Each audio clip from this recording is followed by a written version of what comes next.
Hello நண்பர்களே, welcome to facts தோழா. அணி. இல்பொருள் உவமை அணி. மாலை வெயிலில் மழைத்தூறல் பொன்மழை பொழிந்தது போல் தோன்றியது. காலை கொம்பு முளைத்த குதிரை போல பாய்ந்து வந்தது. இத்தொடர்களில் பொன்மழை பொழிந்தது போல், கொம்பு முளைத்த குதிரை போல என்னும் உவமைகள் வந்துள்ள உலகில் பொன்மழையாக பொழிவதும் இல்லை, கொம்பு முளைத்த குதிரையும் இல்லை. இவ்வாறு உலகில் இல்லாத ஒன்றை உவமையாக கூறுவதை இல்பொருள் உவமை அணி என்பர். உருவக அணி. உவமை வேறு, உவமிக்கப்படும் பொருள் வேறு என்று இல்லாமல் இரண்டுமே ஒன்றே என்பது தோன்றும்படி கூறுவது உருவக அணியாகும்.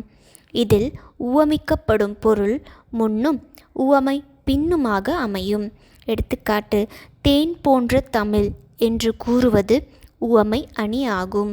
தமிழாகிய தேன் என்னும் பொருளில் தமிழ் தேன் என்று கூறுவது உருவகம் ஆகும்.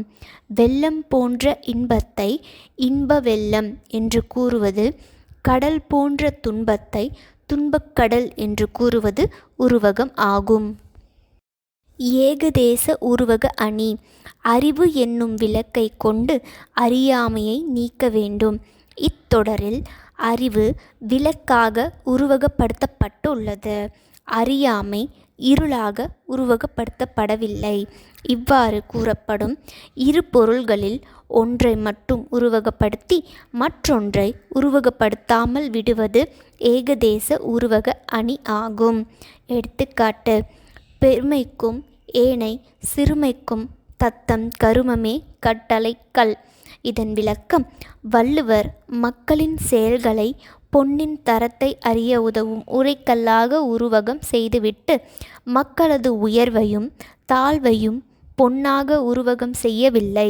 எனவே இக்குறளில் இடம்பெற்றிருப்பது ஏகதேச உருவக அணியாகும். நன்றி. மேலும் இது போன்ற பல சுவாரஸ்யமான பதிவுகளுக்கு ஃபேக்ஸ் தோழாவை தொடர்ந்து பாருங்கள்.